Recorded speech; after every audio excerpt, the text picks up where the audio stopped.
Ang kwentong ito ay hango sa mga karanasan at salaysay na ibinahagi sa atin. Layunin lamang nito ang magbigay aliw, maghatid aral, at magpukaw ng imahinasyon ng mga nakikinig. Anumang pagkakatulad ng mga pangalan, lugar, o pangyayari sa tunay na buhay ay pawang nagkataon lamang. Huwag isiping ito ay isang pagsasabuhay ng karahasan o pamiminsala. Ito ay isang bahagi ng ating kulturang paniniwala at mga kwentong bayan.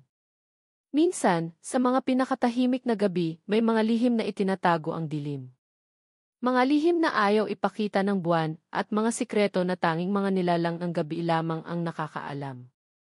Sa isang baryo na tila ordinaryo sa araw, ngunit nagbabago ang anyo tuwing sumasapit ang hating gabi, nagsimula ang kakaibang kwento ng dalawang magkapatid na magbobote.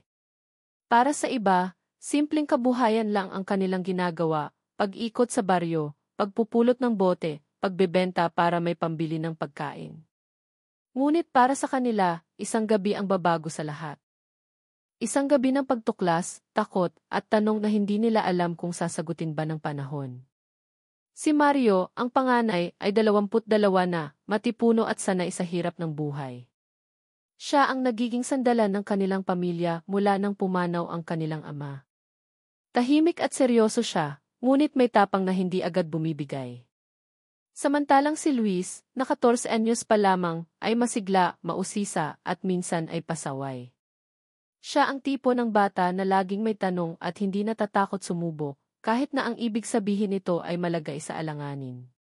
Magkasama nilang nililibot ang mga kalye at eskinita, tangan ang sako at bayong, naghahanap ng mapapakinabangan mula sa basurang iniwan ng iba.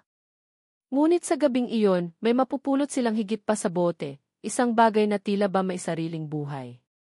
Madilim ang paligid at halos walang ilaw sa kalye. Ang mga ilaw ng poste kumukurap, tila ba pagod na rin sa pagbabantay sa baryo. Ang simoy ng hangin ay malamig, ngunit may kakaibang bigat, parang may nakikisabay na presensya. Ang mga aso sa mga bakuran ay tila balisa, paulit-ulit ang tahol, minsan ay biglang tatahimik, saka naman muli isisiklab ang kanilang sigaw. Sa ganoong oras, alam ng mga matatanda na may gumagalang hindi pangkaraniwan. Ngunit ang dalawang bata ay tuloy lang sa paghahanap, walang kamalay-malay sa panganib na unti-unting lumalapit.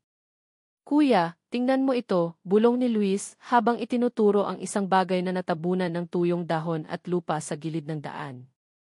Sa unang tingin, parang ordinaryong bato lang. Maitim, makinis, at may bahagyang kumikislap kapag tinatamaan ng mahina at kumukurap na ilaw ng poste. Ngunit sa mas malapit na tingin, may kakaiba sa batong iyon. Para bang humihinga. Para bang may init na nagmumula rito kahit malamig ang paligid. Dinampot ni Luis ang bato at agad na napangiwi. Kuya, mainit siya. Halos itapon niya ito, ngunit mabilis na kinuha ni Mario at tiningnan. Totoo nga. Mainit ang bato, parang bagong inilabas mula sa apoy. Ngunit paano mangyayari iyon, gayong nasa lupa lang ito at walang palatandaan ng apoy o baga. Habang hawak ni Mario ang bato, nakaramdam siya ng biglang kilabot. Para bang may malamig na hininga na dumampi sa kanyang bato. Agad siyang napalingon, ngunit wala siyang nakita kundi dilim. Walang tao, walang anino, pero malinaw niyang nadama na may nakamasid sa kanila. Kuya, uwi na tayo, mahinang sabi ni Luis, biglang nawala ang tapang at kuryosidad. Nakikita niya sa mga mata ng kanyang kuya na may mabigat na iniisip ito.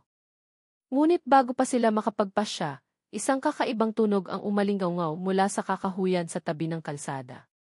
Hindi iyon huni ng ibon, hindi rin tahol ng aso. Isa iyong malalim at mabigat na ungol, parang nagmumula sa nilalang na hindi dapat umiiral. Parehong natigilan ang magkapatid. Pinilit ni Mario na huwag ipahalata ang takot, ngunit ramdam niya ang panginginig ng kanyang katawan. Mas lalong kumapit si Luis sa kanyang braso. At sa kabila ng kanyang batang edad, alam niya, hindi sila nag-iisa sa gabing iyon. Bigla, umihip ang malamig na hangin, mas matindi kaysa kanina. Kasabay nito'y sumabay ang amoy na hindi nila mawari, parang pinaghalong nabubulok na karne at dugo.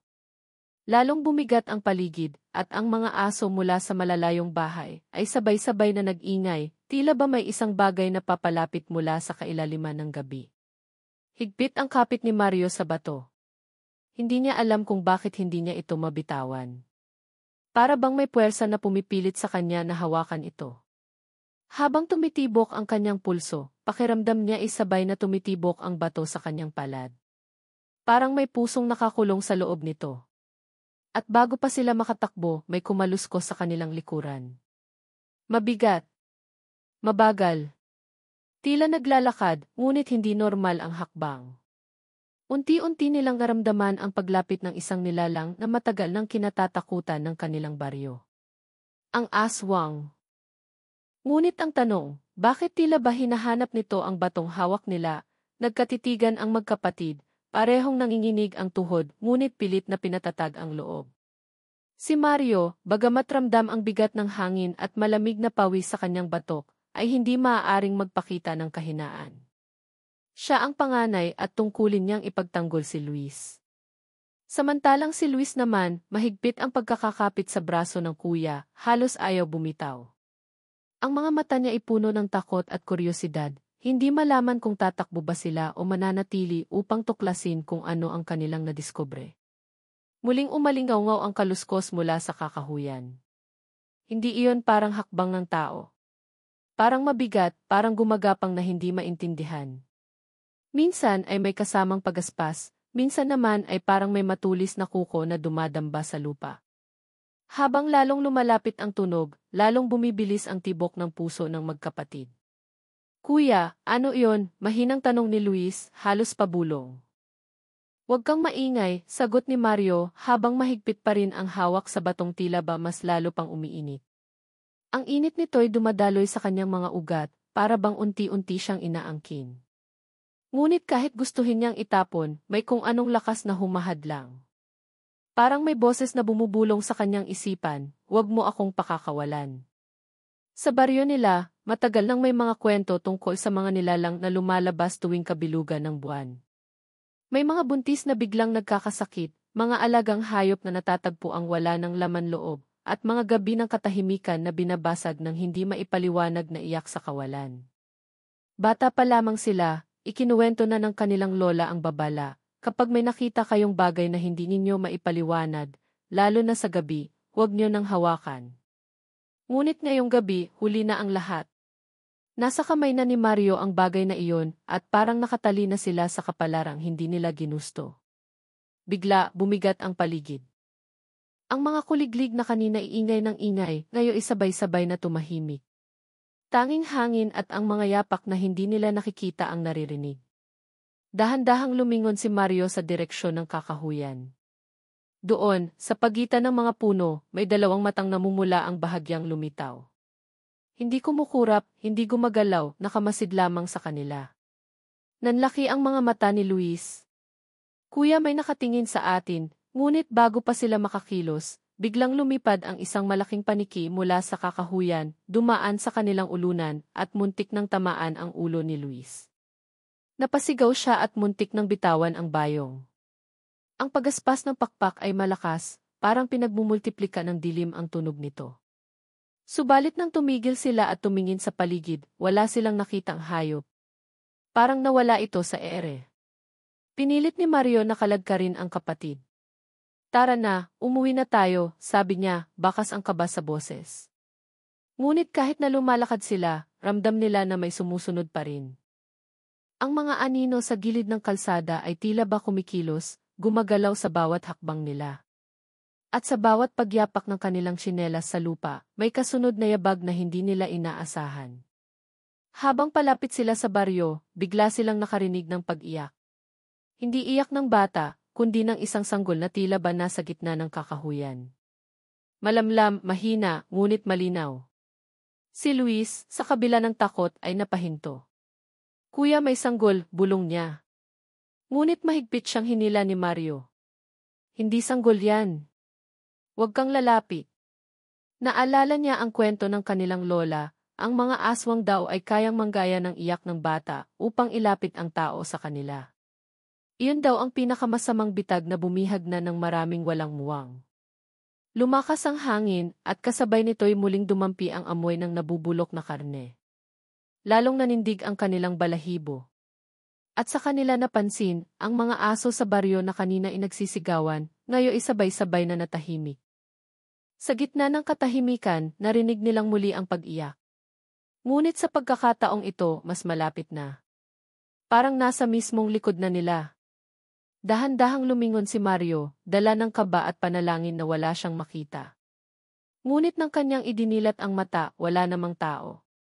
Wala ring sanggol. Tanging dilim lamang at malamig na hangin. Bigla, umingit ang bato sa kanyang kamay. Isang mahinang ugong ang lumabas dito, parang mababang tunog ng tambol na galing sa ilalim ng lupa. Halos mabitawan ni Mario ang bato, ngunit muling dumaloy ang init at parang idinikit ito sa kanyang palad. Sa gilid ng kanyang paningin, nakita niyang kumikislap ang balat ng bato, tila may mga urat na dumadaloy dito. Kuya, ayaw ko na, halos iyak na sabi ni Luis, habang nagtatago sa likod niya. Ngunit wala na silang magagawa. Nagsisimula nang lumapit ang nilalang mula sa kakahuyan. Mabigat, mabagal, at bawat yapak ay umaalingaw sa lupa. At habang palapit ito, mas malinaw nilang naririnig ang tunog ng humahagibis na hininga, parang halinghing ng isang gutom na hayop. Hanggang sa naramdaman nilang parang may malamig na kamay na dumampi sa kanilang balikat mula sa likuran. At doon, halos hindi na sila makahinga sa takot. Nanigas ang katawan ni Mario nang maramdaman ang malamig na haplos sa kanyang balikat. Ang hininga niya ay biglang humaba, parang may humihigop ng lakas mula sa kanyang loob. Si Luis, halos hindi na makapagsalita, nanginginig at pilit na nagtatago sa likod ng kanyang kuya. Dahan-dahang nilingon ni Mario ang balikat, ngunit wala siyang nakita. Walang kamay, walang tao, tanging dilim lamang. Ngunit ang pakiramdam ng dampi ay nanatili roon, parang may bakas ng lamig na nakabaon sa kanyang balat. Kuya, umuwi na tayo, pakiusap, halos hikbi na sabi ni Luis. Ngunit bago pa man sila makagalaw, muling nagpakita ang mga pulang mata sa kakahuyan. Ngayon, mas marami. Hindi na 2, kundi 4, 6, hanggang sa tila 12 ng matang nagbabantay mula sa kadiliman. Ang bawat peres ng mata ay kumukurap sabay-sabay, at parang gumagalaw ng dahan-dahan palapit. Pinilit ni Mario na kalagkarin ang kapatid, ngunit sa bawat hakbang nila, lalo namang bumibigat ang kanyang mga paa. Para bang ang mismong lupa ay kumakapit sa kanilang mga tsinelas, humihigop pababa. Ang bato sa kanyang palad ay lalo pang uminit, halos sunugin na ang kanyang bala. Ngunit hindi siya makabitaw. Ang mga ugat nito'y kumikislap na parang buhay, dumadaloy sa kanyang kamay at paakyat sa kanyang braso. Nang makalayo sila ng kaunti, biglang sumipol ang hangin. Kasabay nito'y may bumagsak na sanga mula sa isang puno, muntik nang tumama kay Luis. Agad siyang napasigaw at muntik nang matumba, ngunit mabilis siyang nasalo ng kuya niya. Ngunit bago pa sila makabangon, may narinig silang sabayang ungol na mababa at malakas, parang mula sa mga nilalang na hindi dapat umiiral. Sa baryo nila, matagal nang may kwento tungkol sa bato ng aswang. Sinasabing ito raw ay pinagmumulan ng kanilang lakas, at sinumang makapulot nito ay magiging puntirya ng mga halimaw. Maraming tao na raw ang biglang naglaho matapos makakita ng ganoong bato. Ngunit akala ng lahat, kwento-kwento lang iyon. Hanggang ngayon. Kuya, baka ito yung sinasabi ni Lola, nanginginig na wika ni Luis, habang nakatitig sa kislap ng bato. Huwag kang magsalita ng ganyan, mariing sagot ni Mario, bagamat alam niya sa loob niya na totoo ang iniisip ng kapatid. Habang patuloy silang lumalakad, bigla nilang narinig ang yabag ng mga tao mula sa kabilang kalsada. May mga ilaw ng lampara, may boses na nag-uusap. Para silang nakakita ng pag-asa. Mga tao. Tulong! Tulong, sigaw ni Mario. Ngunit nang lapitan nila, natigilan ang magkapatid. Hindi mga tao ang kanilang nakita. 3 figura ang nakatayo, payat, baluktot ang likod, at mahahaba ang kuko. Ang kanilang mga mata ay parehong nagliliwanag ng pula, at ang kanilang mga labi puno ng malalagkit na laway na tumutulo sa lupa. Ang mga kamay nila ay nakalahad, tila handa silang agawin ang bagay na hawak ni Mario. Nagmadaling umatras ang magkapatid, ngunit bigla namang bumangis ang mga aso mula sa mga bakura ng baryo. Ang mga aso'y tila nababaliw, kumakagat sa hangin, nagwawala at halos magkagulo. Isa-isang nagsitumba, parang may napuwersa na hindi nakikita. Ang ilan ay nangisay, habang ang iba na may biglang natahimik, parang nalunod ang kanilang mga boses sa kawalan. Nagsisimula nang mawala ng pag-asa si Mario. Ngunit bigla siyang nakarinig ng tunog mula sa kabilang bahagi ng baryo, tunog ng kampana. Malakas, mabilis, at paulit-ulit. Ang kampanang iyon ay galing sa maliit na kapilya na itinayo pa ng kanilang lolo. Ang sabi ng matatanda, iyon daw ang pananggalaban sa mga nilalang ng dilim. Ngunit kasabay ng pag-asa ay panibagong kaba. Dahil sa bawat pag-ugong ng kampana, lalong nagiging marahas ang mga aninong nakapaligid sa kanila.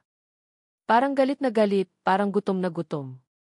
Si Luis ay umiiyak na, halos mawala ng lakas. Kuya, mamamatay tayo, hindi. Huwag kang bibitaw, sigaw ni Mario, sabay hawak ng mahigpit sa kamay ng kapatid. Ngunit sa loob-loob niya, hindi niya alam kung hanggang kailan siya makakayanan. Habang patuloy ang tunog ng kampana, bigla nilang naramdaman ang lupa na umuuga. Parang may mabigat na gumagalaw sa ilalim nila.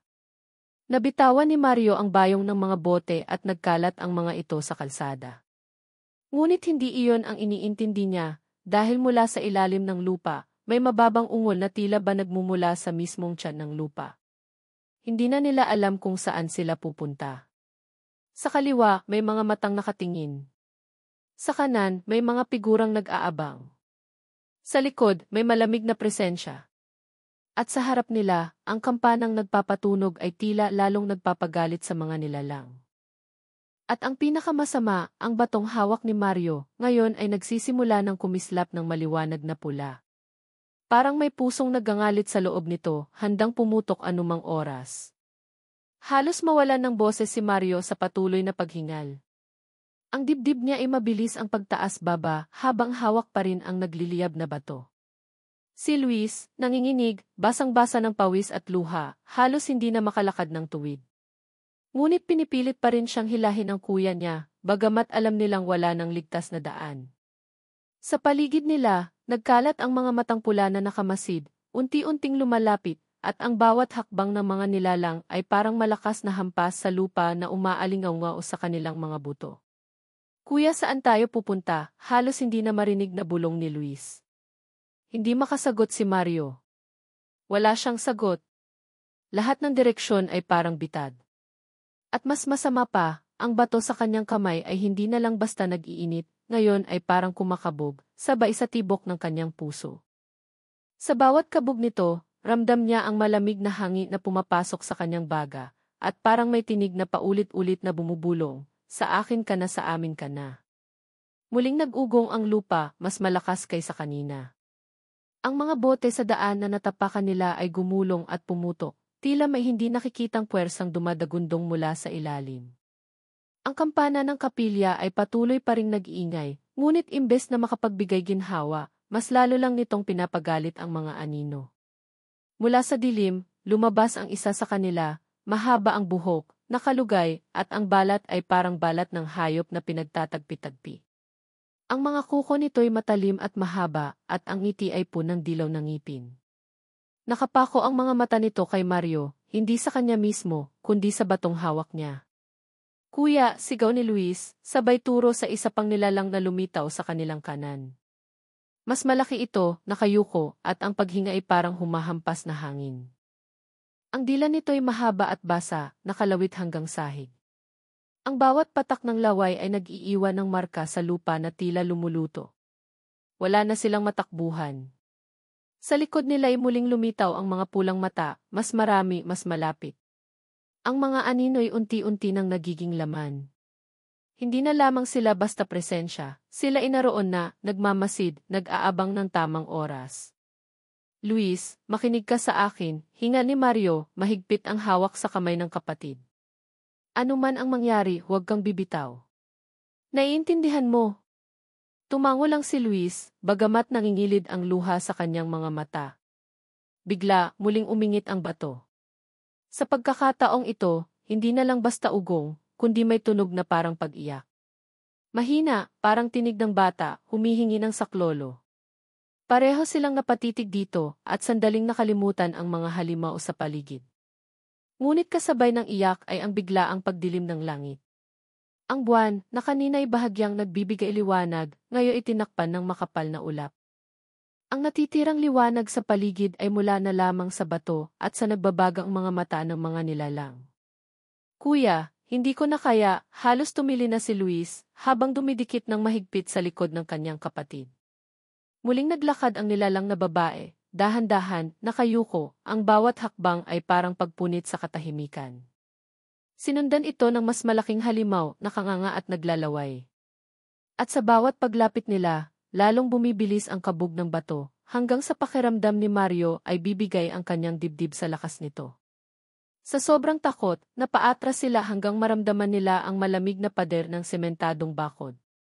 Wala na silang matakbuhan. Pinikit ni Mario ang mga mata, sabay yakap ng mahigpit sa kapatid. Ngunit sa halip na katahimikan, biglang narinig nila ang napakalakas na alulong mula sa malayo. Isang aso. Isang malaki at malakas na aso na tila ba galit na galit. Paglingon nila, mula sa kabilang kalsaday may dumating na isang lalaking nakasuot ng lumang barong, dala ang isang itak na kumikislap sa ilalim ng kaunting ilaw. Kasama niya ang isang asong itim na malaki at mabangis. Ang lalaking iyon ay hindi nila kilala, ngunit ang presensyang dala niya ay tila nagbigay ng kaunting pag-asa. Ngunit kasabay ng pagdating nito ay mas lalong nagngalit ang mga nilalang. Ang kanilang mga ungol ay sabay-sabay na bumigat at parang handa ng sumugod anumang sandali. Si Mario, bagamat naguguluhan, ay nakatitig lamang sa lalaki. Sino siya?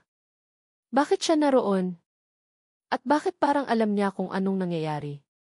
Ngunit bago pa niya masagot ang mga tanong na iyon, sumugod ang isa sa mga halimaw, mabilis, parang kidlat. Sa isang iglap, naramdaman nila ang mabigat na pagyugyug ng lupa, at ang hangin ay parang hinati ng matalim na kuko. Hindi na nila alam kung kaya pa nilang mabuhay sa gabing iyon.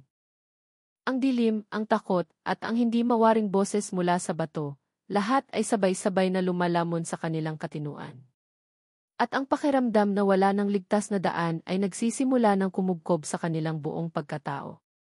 At bago pa dumampi ang halimaw, narinig nila ang isang napakalakas na hiyaw mula sa hindi nila kilalang lalaki.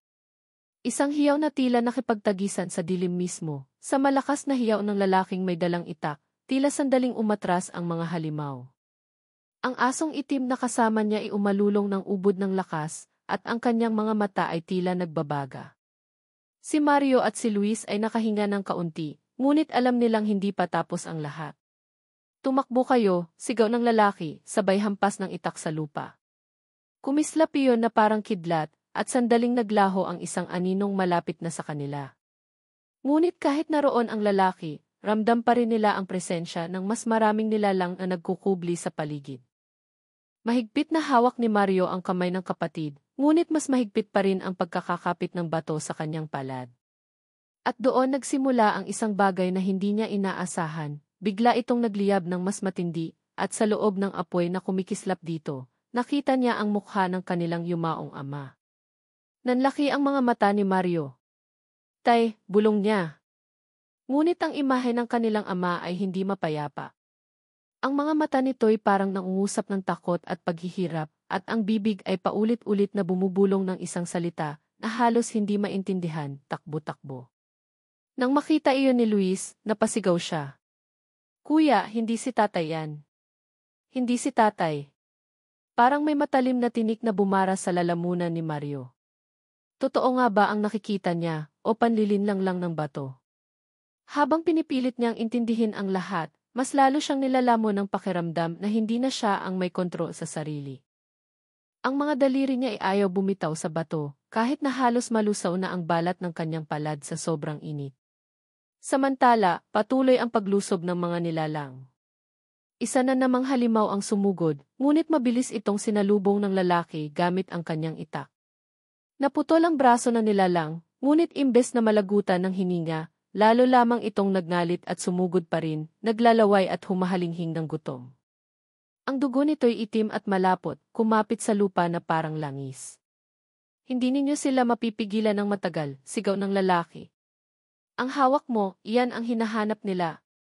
Nanlaki ang mga mata ni Mario. Ano bang meron dito? Sigaw niya, nanginginig at halos mawalan na ng boses. Ngunit bago makasagot ang lalaki, biglang tumigil ang lahat ng nilalang. Ang kanilang mga mata ay sabay-sabay na kumurap at nakatutok kay Mario. Ang katahimikan ay biglang bumigat at kahit ang aso ng lalaki ay napayuko, parang natakot. Mula sa gitna ng kadiliman, lumitaw ang isang figura na mas nakakatakot kaysa sa lahat ng kanilang nakita. Hindi ito baluktot o sugatan. Ang anyo nito ay halos tulad ng tao, isang babae, mahaba ang buhok, maputla ang balat, ngunit ang mga mata ay parang kumikislap na itim na walang hanggan. Sa bawat hakbang niya, ang mga ibang halimaw ay tila yumuyuko, nagbibigay galang. Sa wakas, ang malamig na tinig nito na parang dumiretso sa kanilang isipan. Nahanap ko na ang aking bato. Napaatras si Mario at si Luis. Ngunit habang palapit ang babae, mas lalo namang kumikislap ang bato sa kanyang kamay. At doon nila natuklasan ang mas malupit na katotohanan, hindi lang pala basta-basta bato ang hawak nila. Sa loob nito, parang may kaluluwang nakakulong, isang bagay na hindi dapat nasa kamay ng tao. Isoli mo, sabi ng babae, nakangisi habang lumalapit. O ipapakita ko sa inyo kung ano ang kapalit. Ngunit hindi siya nakasagot. Ang mga binti niya ay parang nakabaon sa lupa. Ang kanyang dibdib ay halos pumutok sa bigat ng tibok ng bato. At sa gilid ng kanyang paningin, nakita niya si Luis na tila unti-unting nawawalan ng malay, namumutla at halos hindi na makahinga. Para bang ang lakas ng kanyang kapatid ay sinisipsip na ng batong hawak niya. Kuya, tulungan mo ako, mahinang bulong ni Luis, habang halos mangisay. Parang pinilipit ang puso ni Mario. Hahawakan ba niya ng mas mahigpit ang bato upang manatiling buhay silang dalawa, o bibitawan ito at ipahamak ang kanilang kapalaran? Ngunit hindi pa siya nakakapili, biglang sumigaw ang lalaking may itak, "Huwag kang magpaloko. Kapag ibinigay mo yan, hindi lang kayo, pati ang buong baryo mawawala." Nanlaki ang mga mata ni Mario. Ang bato hindi lang pala nila problema. Pati ang mga tao sa baryo, lahat ng kanilang mahal sa buhay, ay nakatali na rin sa kanilang kapalaran. At sa gitna ng lahat ng iyon, biglang tumigil ang kampana ng kapilya. Ang tunog na kanina ay nagbibigay ng kaunting pag-asa, ngayon ay tuluyan ng natahimik. Kasabay nito, parang lumalim ang dilim, at ang mga aninong nakapaligid ay mas naging buo, mas naging malupit ang mga anyo. Halos mawalan ng malay si Mario sa sobrang bigat ng lahat. Ang lalaking may itak ay sumisigaw ng mga dasal habang lumalaban, ang asong itim ay patuloy sa pagkagat at pag-atake, ngunit dumarami at dumarami ang mga halimaw. At siya, hawak pa rin ang batong nag-aalab sa kanyang kamay, habang nakikita ang kapatid niyang unti-unting nawawala ang kulay ng mukha. "Kuya, tulungan mo ako," ang huling bulong ni Luis bago pumikit ang kanyang mga mata. Sa puntong iyon, napasigaw si Mario, isang sigaw na punang takot, galit at pagkawala ng pag-asa. Ngunit naroon pa rin ang babae, nakangisi at muling nagsalita, "Kung hindi mo ako susundin, kukunin ko siya." Mga kaibigan, kung kayo ang nasa kalagayan ni Mario, ano ang gagawin ninyo? Ibibigay ba ninyo ang bato kapalit ng kapatid? O lalaban kayo hanggang sa huli? Sa tingin ninyo, maliligtas pa ba si Mario at si Luis? I-comment ninyo ang inyong sagot dahil baka kayo mismo ang humarap sa ganitong desisyon kapag dumating ang gabi ng dilim. Nanginginig ang katawan ni Mario habang hawak ang kanyang kapatid. Ang bato ay naglalagablab na tila isa ng nagbabantang bulkan, handang sumabog anumang oras. Naririnig pa rin niya ang mahinang hinga ni Luis, ngunit unti-unti itong nawawala, para bang sinisipsip ng dilim ang natitirang buhay ng kanyang kapatid. "Bitawan mo na, Mario," malamig na wika ng babae, ang tinig nito'y tila sumasabay sa hampas ng hangin. Ang mga nilalang sa kanyang paligid ay unti-unting humahakbang, bumubuo ng isang bilog, sinasarahan ang lahat ng daan ng pagtakas. "Kapag akin na ang bato, tapos na ang lahat ng iyong paghihirap." Ngunit sa kabila ng pagod at takot, may kakaibang init na bumalot sa dibdib ni Mario. Para bang bawat pintig ng puso niya itumutugma sa pintig ng batong hawak niya. At sa bawat pintig, may nararamdaman siyang lakas na hindi niya alam kung galing ba sa kanya o sa mismong bato. Hindi sigaw niya, kahit halos wala na siyang boses. "Hindi ko ibibigay sa inyo." Parang kidlat ang sumunod na pangyayari. Ang mga halimaw ay sabay-sabay na sumugod, ngunit sa sandaling itinaas ni Mario ang bato, kumawala ang isang nakakasilaw na liwanag. Napaatras ang mga anino, umatungal ang mga ito na parabang sinusunog ang kanilang laman. Ang babae na pangisi, ngunit ang mga mata nito'y bahagyang kumurap, para bang hindi niya inaasahan ang lakas ng bato sa kamay ng isang mortal. Hindi mo alam ang ginagawa mo, sigaw ng babae, habang umaalingaw-ngaw ang kanyang tinig. Kapag itinuloy mo yan, hindi lang sila ang mawawala pati ikaw. Ngunit huli na ang lahat. Ang katawan ni Mario ay nilamon ng apoy mula sa bato.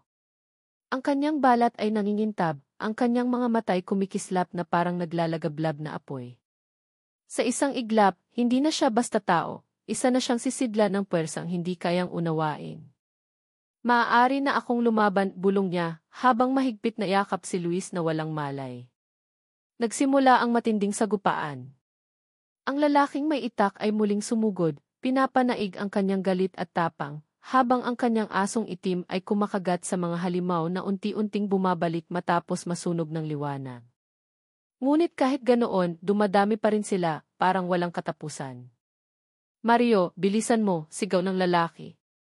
Wala tayong oras. Ngunit bago pa siya makagalaw, lumapit ang babae, nakangisi at nakataas ang kanyang kamay. Kung hindi mo ako ibibigay, kukunin ko na lang.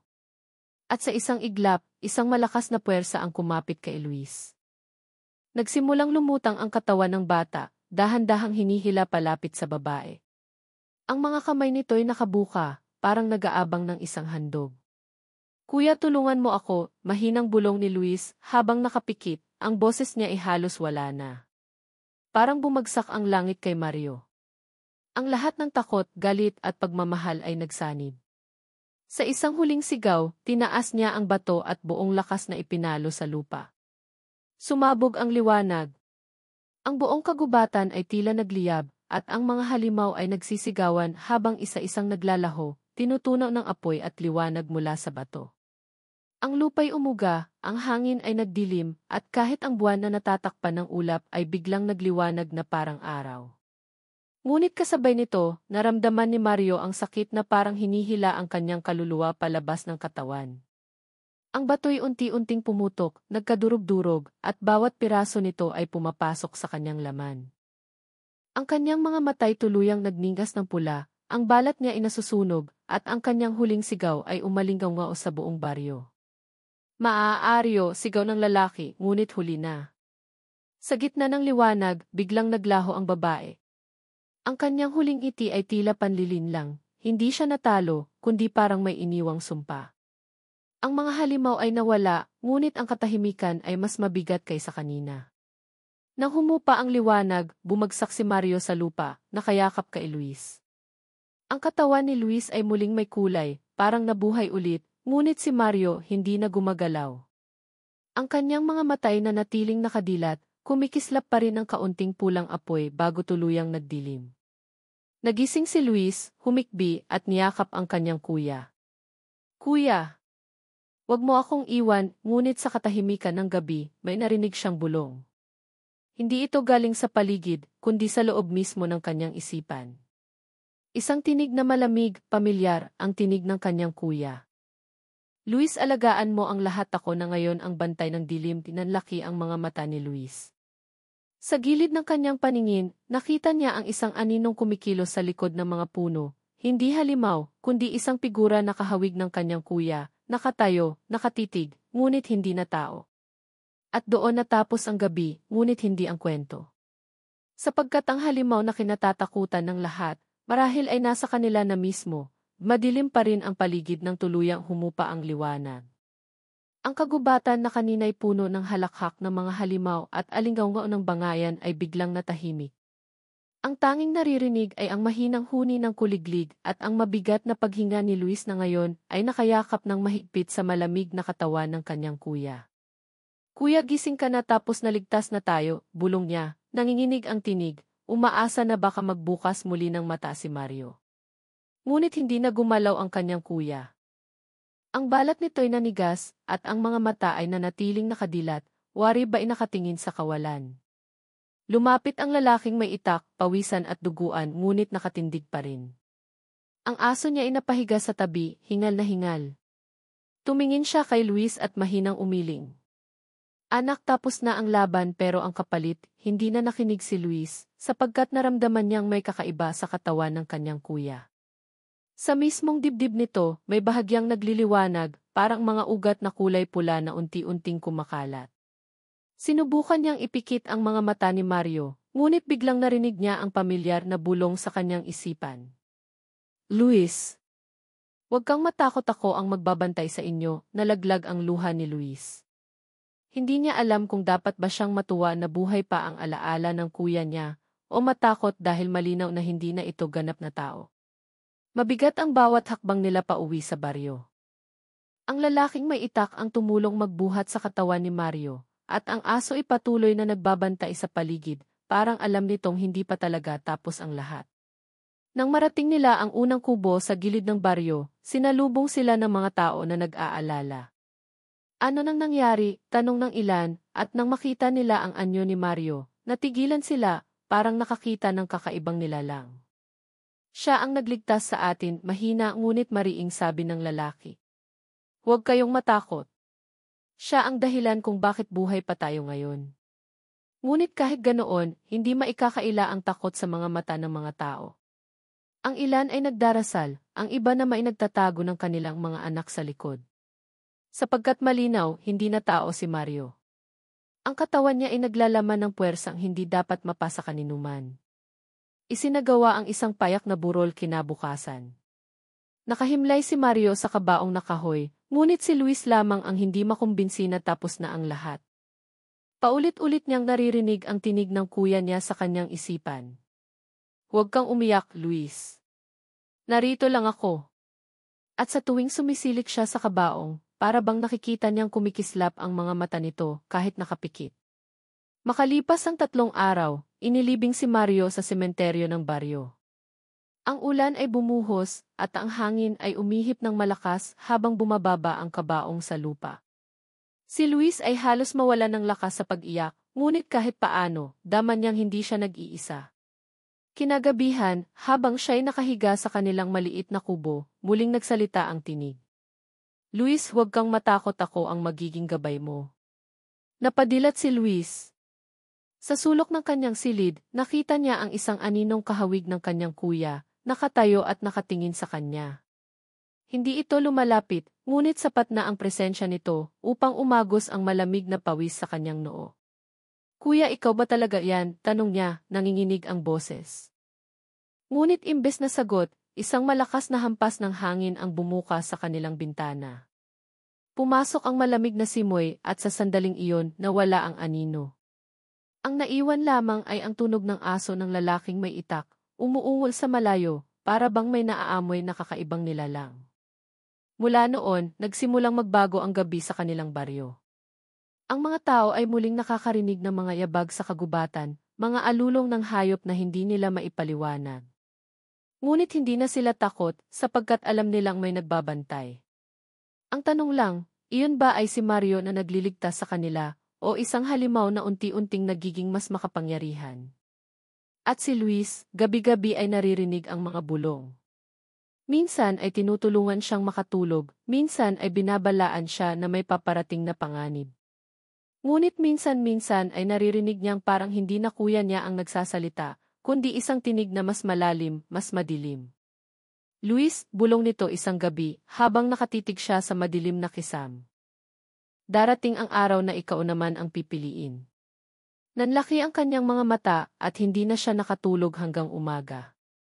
Mga kaibigan, dito nagtatapos ang kwento ni na Mario at Luis, o baka nagsisimula pa lamang.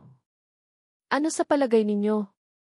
Ang kaluluwa ba ni Mario ay tunay na nagbabantay, o unti-unti na siyang nagiging isa sa mga halimaw na nilabanan nila? At kapag dumating ang panahon na si Luis ang kinailangan pumili, ano ang gagawin niya? I-comment ninyo sa ibaba ang inyong opinyon. Gusto ba ninyong magkaroon ng kasunod ang kwentong ito? Sa tingin ninyo, ligtas pa ba ang baryo o may paparating pang mas malupit na dilim?